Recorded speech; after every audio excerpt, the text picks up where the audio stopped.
नमस्कार दोस्तों। साहित्य की ओर में आज की कहानी है मालती जोशी जी द्वारा लिखी गई कहानी मातृदाय। बच्चे पेपर देकर लौटे तो चेहरे धूप से एकदम तांबई हो रहे थे।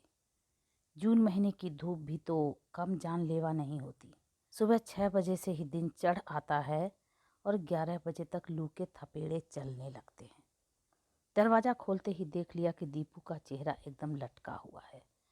श्री के बारे में कुछ भी कहना कठिन है। उसके मन की बात चेहरे पर कभी नहीं झलकती। यह तो अपने ही साहबजादे हैं जो न खुशी छिपा सकते हैं न उदासी। आते ही सवालों की झड़ी लगा देना मुझे अच्छा नहीं लगता। मैंने हॉल का पंखा खोल दिया और उन दोनों को पसीना सुखाने के लिए वहीं छोड़कर मैं किचन में आ गई। झटपट खाना गर्म किया, जग में बर्फ का पानी तैयार किया और मेज पर 3 थालियां लगाकर बाट जोड़ने लगी। मुझे ज़्यादा प्रतीक्षा नहीं करनी पड़ी। हाथ मुंह धोकर दोनों तुरंत ही मेज पर आ गए। थाली की ओर देखते ही दीपू की आंखें चमक उठी। भरवां टिंडे, वाह मजा आ गया। दीपू की यही खासियत है। लाख थका हो, उदास हो, वह खाने के प्रति उदासीन नहीं रह सकता। उसकी पसंद नापसंद बड़ी स्पष्ट है। नुक्स निकालने में कोताही नहीं करता, पर दाद भी उतनी ही उदारता से देता है। उसकी वाह सुनकर ही बनाने का श्रम सार्थक हो जाता है। 2-4 कौर पेट में जाते ही उसके चेहरे पर रौनक आ गई। बेचारा भूख से बेहाल हो रहा था और मैं सोच रही थी कि पेपर बिगाड़ कर आया है। पेपर कैसा हुआ रे? मैंने अब हिम्मत की। अच्छा रहा। अच्छा या बहुत अच्छा? अपना तो अच्छा ही रहा। बहुत अच्छा वाले आपकी बगल में बैठे हैं। क्यों रे? मैंने श्री से पूछा। ठीक ही रहा बुआ। मम्मी, ऐसा है कि जब श्री भैया कहें कि ठीक ठाक रहा तो समझ लो कि 80 से ऊपर करके आए हैं।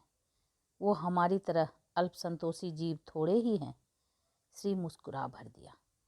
तुम्हारा यह अल्पसंतोष बात करते समय कहाँ चला जाता है? मैंने दीपू को डपटा। चलो अब नाटकबाजी छोड़ो और फटाफट खाना खाओ, बस आती ही होगी। खाना खाकर दीपू ने अखबार उठाया और बिस्तर में जाकर धंस गया। थोड़ी ही देर में उसकी नाक बजने लगी। श्री लेकिन मेरे पास ही बना रहा। मेज़ साफ करने में, खाना रखवाने में, फ्रिज की बोतलें भरने में मेरी मदद करता रहा। मैंने लाख कहा कि मेरी रोज़ की आदत है, पर वह नहीं माना। किचन समेट कर निकली ही थी कि महरी आ गई। फिर उसके साथ लगी रही।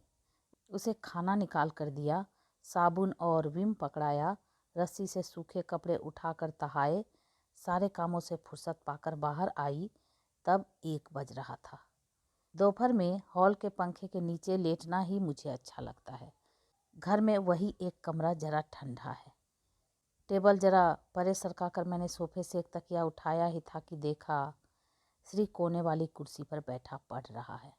थोड़ा आराम कर लो बेटे, सुबह के जागे हो, अभी तो पूरा दिन पड़ा है। और फिर तुम्हारा तो सब पढ़ा गुना होगा। ना हो तो शाम को एक नज़र और डाल लेना। मुझे दिन में सोने की आदत नहीं है बुआ।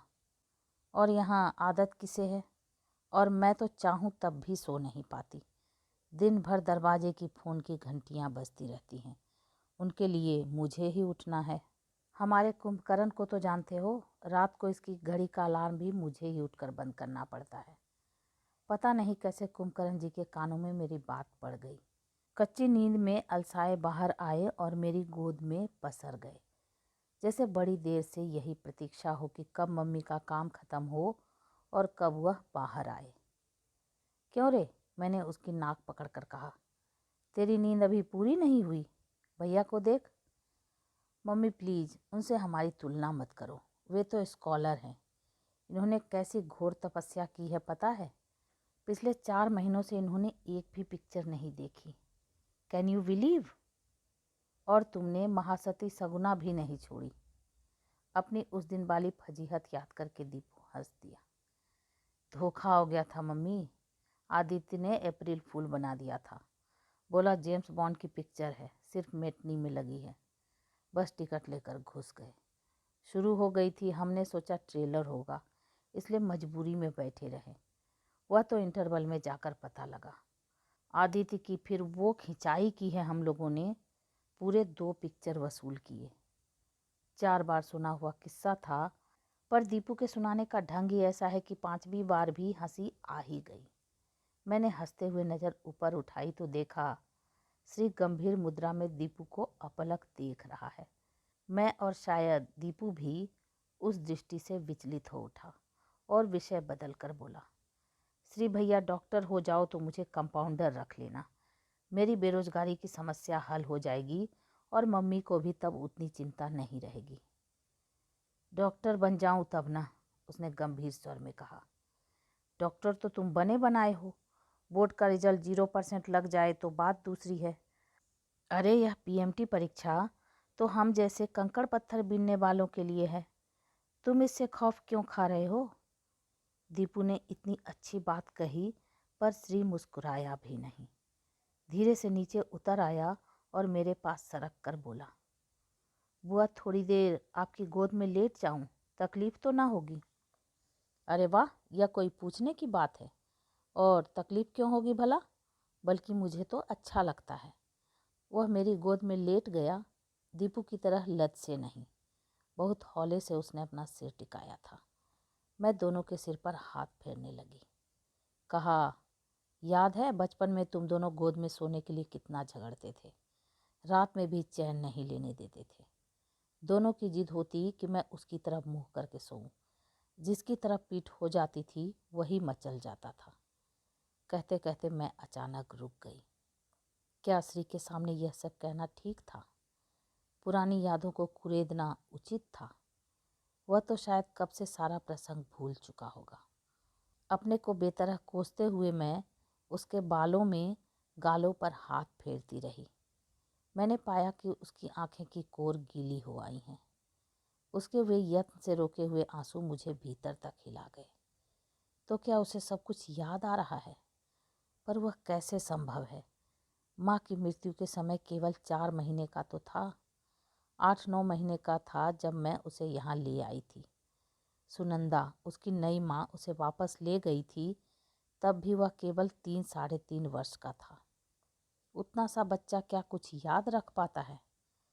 फिर वे आंसू शायद मेरा ममतामय स्पर्श पाकर अनायास निकल आए होंगे।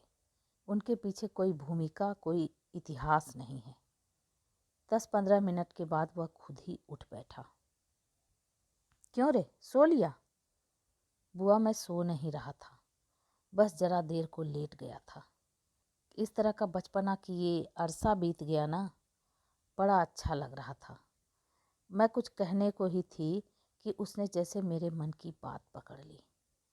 घर में सबसे बड़ा हूं ना मैं, छोटे भाई बहनों के सामने हमेशा ये बड़प्पन लादे रहना होता है।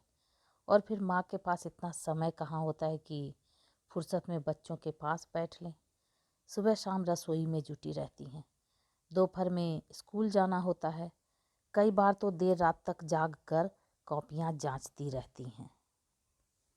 मैंने अचरज से भरकर उसकी ओर देखा। कैसे जान गया कि मैं उसकी माँ को उलाहना देने जा रही हूँ? कितनी चतुराई से सारी बात ढांप गया। कहाँ से सीखी है उसने ये चतुराई, ये समझदारी, ये सहनशीलता? इसका शतांश भी अगर भाभी के पास होता तो भैया का जीवन आज कुछ दूसरी तरह का होता। काश। सारी शाम मन में यही सब उमड़ घुमड़ होता रहा। पिछली सारी स्मृतियां जाग उठी थीं और जी अकारण उदास हो गया। उस साल मैंने बीए किया था। मैंने सोच लिया था कि अब आगे नहीं पढ़ूंगी, नौकरी करके भैया का हाथ बटाऊंगी। नाते रिश्तेदार अम्मा को सलाह दे रहे थे कि इस छोकरी के जल्दी से हाथ पीले करो, यह बोझ कब तक लादे रहोगी। उन दिनों बाबूजी को गुजरे 2 साल बीत चुके थे, परंतु घर में अभी जैसे मातम सा छाया हुआ था। मेरी शादी की बात जब भी उठती अम्मा तड़प जाती। एक ही तो बिटिया है मेरी, उसे भी विदा करके मैं क्या दीवारों से सर फोड़ लूं? मेरे सुख दुख की यही तो साथी है।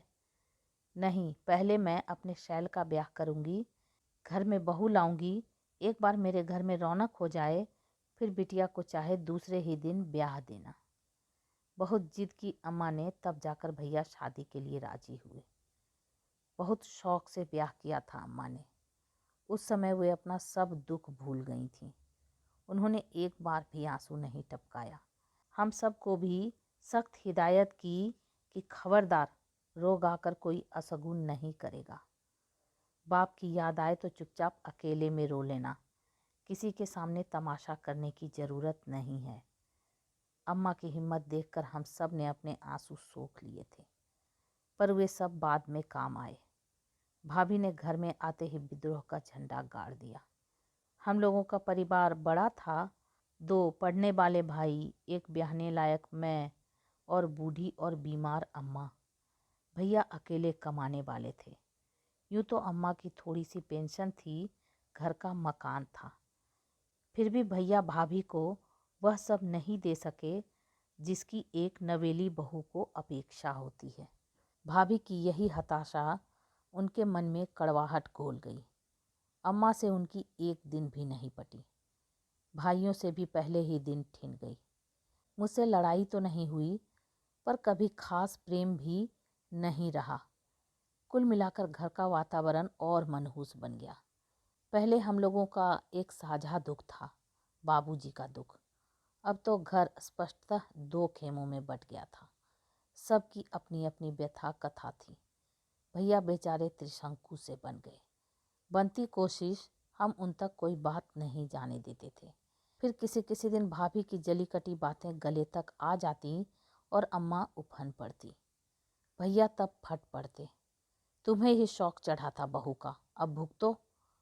भाई लोग तो दिन भर बाहर निकल जाते, केवल खाने और सोने भर को घर में आते, पर मुझे तो घर में ही रहना था, सब कुछ सहना था। कभी कभी सब कुछ बर्दाश्त से बाहर हो जाता। कई बार तो आत्महत्या करने का मन हो आया। अम्मा सब कुछ समझ रही थी। एक दिन बोल ही पड़ी, शैल, हमारा तो जैसा होगा होता रहेगा, पर इस लड़की को तो देख, घर में पड़ी पड़ी सूखती जा रही है। जैसे भी मिले एक लड़का ढूंढ कर ला और इसे विदा कर। इसे देख देख कर मेरा खून जला जा रहा है। लड़का चाहे जैसे ढूंढो, हिंदुस्तानी लड़की की शादी पैसों की बर्बादी ही होती है। भैया और कर्ज में डूब गए, अम्मा और अकेली पड़ गई, भाभी और अधिक खूंखार हो उठी। उन दिनों उनका पांव भारी था। हम लोगों को आशा बंधी कि बच्चे का जन्म उन्हें कोमलता से भर देगा, पर वो तो जैसे और असहिष्णु हो उठी। अम्मा के लिए पता नहीं कैसी कैसी शंकाएं उन्होंने पाल लीं। अनेक टोनों टोटकों का आरोप वे अम्मा पर लगाने लगी। हार कर भैया उन्हें उनके पीहर छोड़ आए। श्री का जन्म वहीं अपने ननिहाल में हुआ। ढेर सारी सौगात लेकर अम्मा और भैया बच्चे को देखने बरेली गए और उतने ही अपमानित होकर लौटे। फिर किसी ने उधर का रुख नहीं किया। पर 3 महीने बाद ही भाभी के निधन का समाचार आ पहुंचा। अपने आत्मसम्मान को परे रख दोनों माँ बेटे फिर पहुंचे। इस बार अपमान, भर्त्सना, तिरस्कार सभी कुछ मिला। भाभी की मृत्यु स्वाभाविक नहीं थी, उन्होंने कुछ खा लिया था और इस आत्महत्या के लिए उनकी सास को, पति को उत्तरदायी ठहराया गया था। बड़ी बदनामी और थुक्का फजीहत हुई। कोर्ट कचहरी के चक्कर लगाते लगाते भैया और अम्मा थक गए। वकीलों की जेबें भर भर के कंगाल हो गए। बहुत मुसीबत भरे दिन थे, किसी को अपना होश नहीं था। दोनों छोटे भाइयों ने पार्ट टाइम नौकरियां पकड़ ली थी, नहीं तो घर की गाड़ी खींचना मुश्किल था। ईश्वर भी जैसे परीक्षा ले रहा था। उसी दौरान एक दिन भाभी के माता पिता आए और दूधमुहे श्री को दरवाजे पर पटक कर चले गए। जाते जाते कह गए कि सांप के बच्चे को दूध पिलाएं, ऐसे बेवकूफ़ हम नहीं हैं। यहाँ भी उसके स्वागत के लिए कोई आतुर नहीं था। यह सब घटना उन दिनों की है जब दीपू होने को था। मैं उन लोगों के पास नहीं जा पाई थी। पत्रों से ही जो कुछ पता चलता उसे पढ़कर रो लेती थी। दीपू 3 महीने का होते ही मैं जिद करके अम्मा के पास आ गई। अपनी आंखों से सब कुछ देखा सुना। उन लोगों को उस समय मेरे सहारे की बहुत ज़रूरत थी, पर अपना घर बार छोड़कर मैं वहाँ कब तक पड़ी रहती। फिर उनके कसाले के दिन थे, अपना अतिरिक्त भार भी उन पर डालते अच्छा नहीं लगता था। मैं अपने घर लौट आई, साथ में श्री को भी लेती आई। दीपू के पिता ने भी ऐतराज़ नहीं किया और दोनों मेरे यहाँ जुड़वा बच्चों की तरह पलते रहे। उन दिनों घर बेतरह बिखर गया था। सब लोग एकदम टूट चुके थे। ऐसे समय में सुनंदा ने घर में प्रवेश किया। सुनंदा मेरी सहेली थी और यह प्रस्ताव उसकी ओर से ही आया था। उसकी अपनी मजबूरियां थी।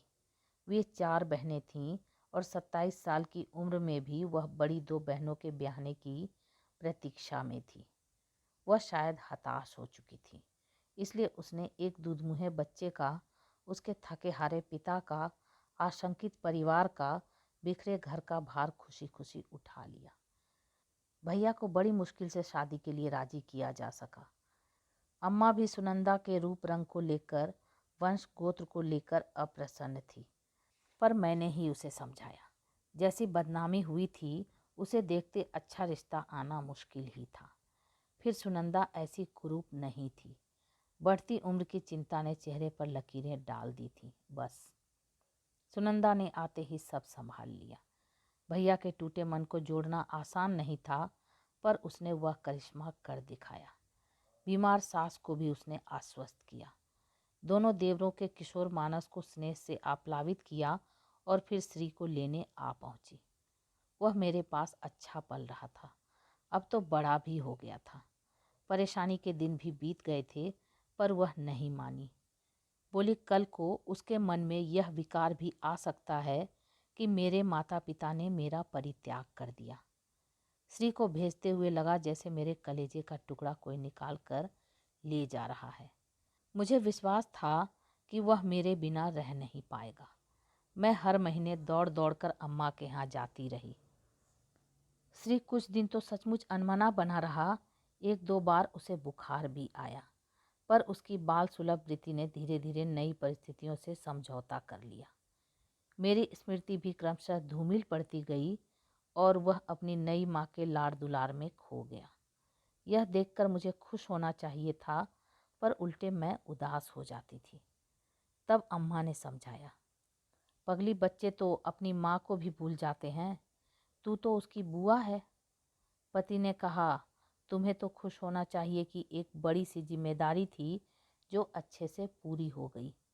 कोई दोष कोई लांछन नहीं लगा। तब मुझे भान हुआ कि अपने सरल हृदय पति पर एक तरह से मैं अन्याय ही कर रही थी।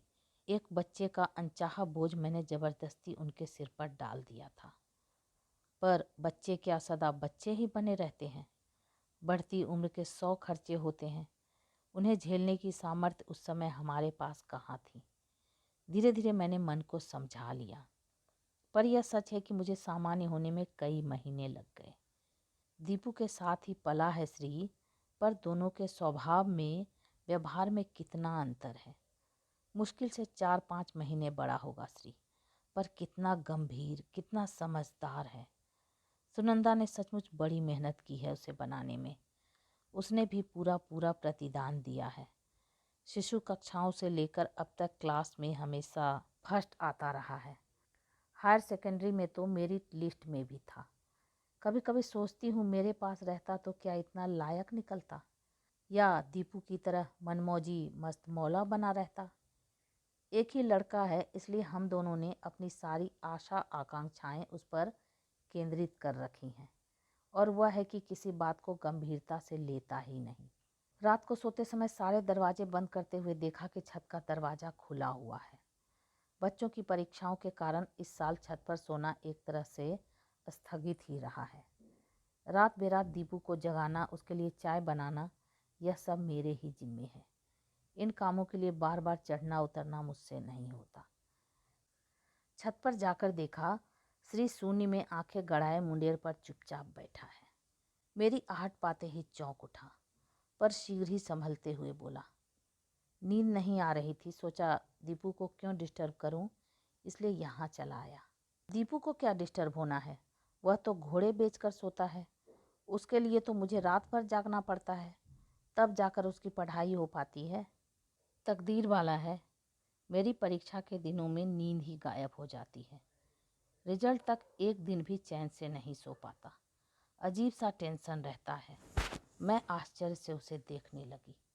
क्या यही वह लड़का है जिसे मैंने कभी हाथों में झुलाया था? बोतल से दूध पिलाया था। इस समय कितना अपरिचित, कितना बड़ा सा लग रहा है। तुम जैसे लड़के टेंशन पालने लगे तो हो चुका। मैंने कहा जरा हमारे साहबजादे को देखो, कैसी तान कर सोए हैं। बल्कि वह थोड़ा टेंशन पालता तो मैं जी जाती। तुम तो बेकार परेशान हो रहे हो।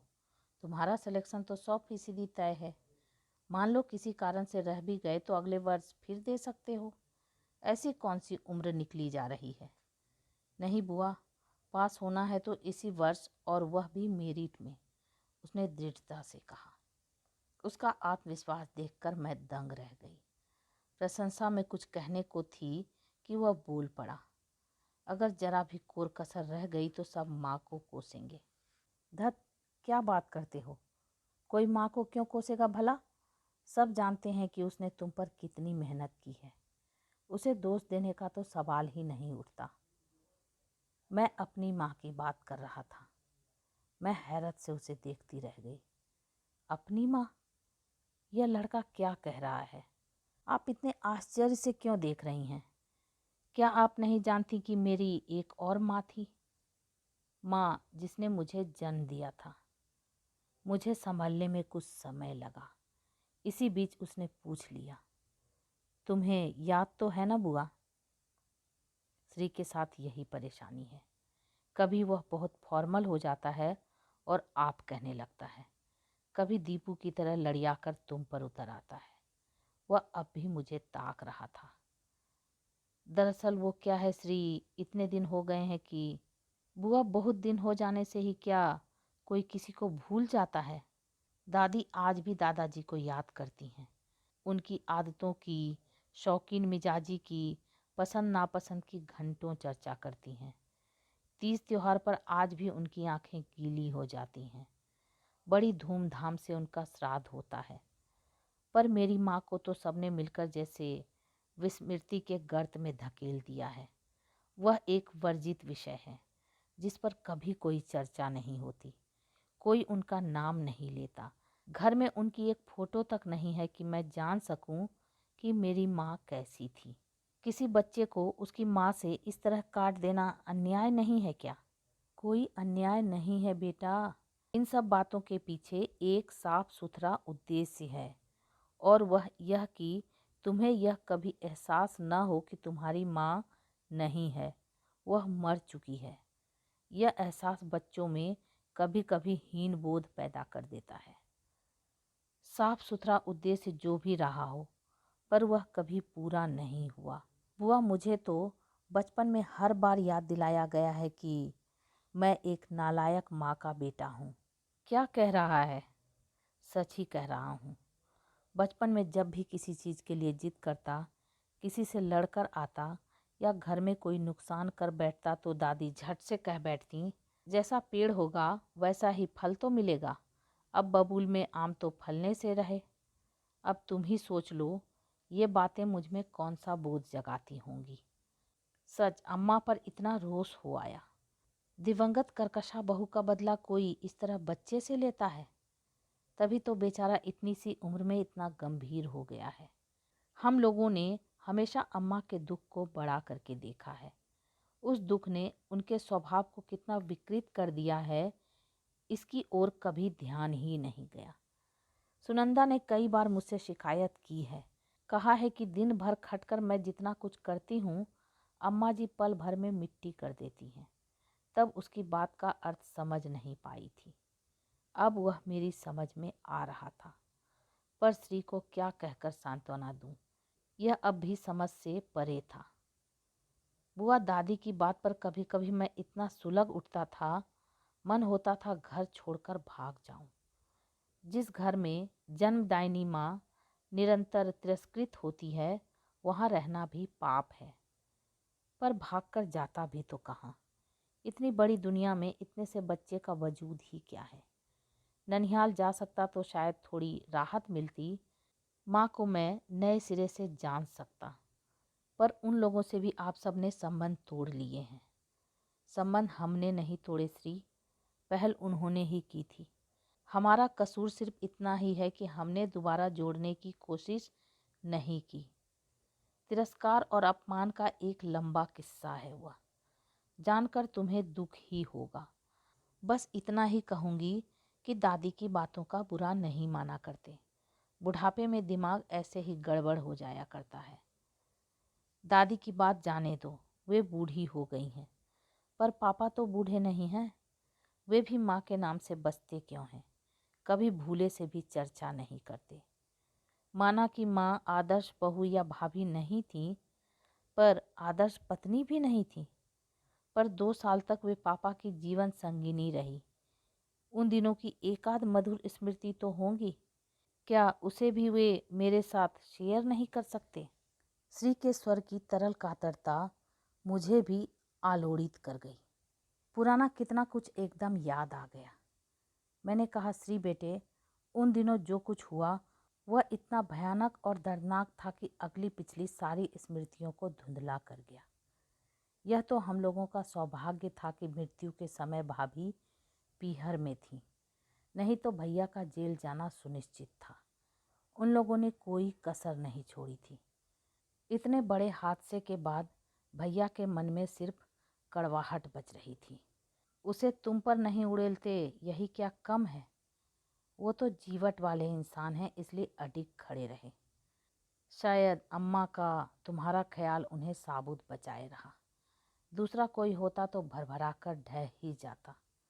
पर भीतर से भैया एकदम टूट चुके थे। सुनंदा के सचमुच हम सब पर एहसान है। उसने भैया को नया जीवन दिया, परिस्थितियों से लड़ने का हौसला दिया। उसी ने तुम्हें आदमी बनाया। सुनंदा की जगह कोई गलत लड़की आ जाती तो फिर वही नाटक दोहराया जाता। लगा जैसे श्री मुझे चिढ़ा रहा है। मैंने तड़प कर कहा, श्री, सुनंदा ने, तुम्हारी माँ ने तुम्हारे लिए जो कुछ किया है उसे तुम नकार तो नहीं सकते। मैं कब नकार रहा हूँ, पर यह तो अन्याय है ना? क्या मुझ में जो अच्छा है उसका श्रेय तो एक को जाता है, फिर बुराइयों के लिए किसी दूसरे को क्यों कोसा जाता है? यह दोहरा मापदंड क्यों? बात तो लड़का ठीक ही कह रहा था। मुझ में कुछ तो जन्मजात प्रतिभा होगी, सब कुछ तो आप ऊपर से थोप नहीं सकते। पर कोई उसे स्वीकारता क्यों नहीं?